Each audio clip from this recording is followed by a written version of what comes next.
Pagsapit ng tanghalian, kinausap ni Kuya ang girls. Mamaya ay magaganap ng inyong party.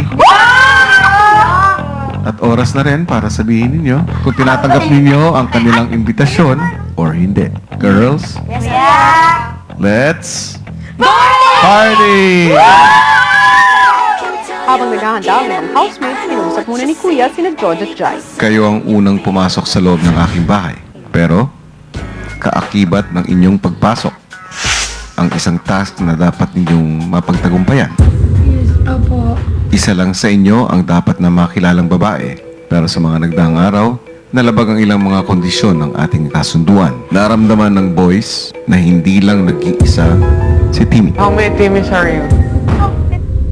May nakaramdam sa inyong mga kasama na si Timmy ay isang tunay na babae at bilang consequence ng pagkatalo ninyo, George at Jai, kayo ay magiging 2-in-1 housemate. Ang ibig sabihin, pag nominado ang isa, nominado kayong dalawa. Oh my God. Ito may winner po kaming dalawa. Kaming dalawa. I-prank po naman. Why not? Why not? Why not, kuya? Dalawa kami po, pwede ba? Pwede, hatiin.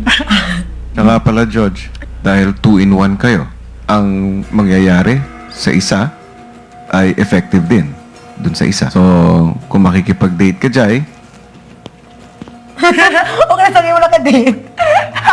anong ibig sabihin? George, Ay, makag-date ako din? ano ba masasabi mo kay Alec? Ang sabi ko po kay Alec po, hindi po, alam ko kasi po yung ano eh, gusto ko po siya para kay Jai. Ano ba? Wala lang, sabi lang ako. Hindi ba pwede masabi? Ganyan. Gusto, pwede ba kayo mag-dito tayo dito? Ewan ko sa'yo.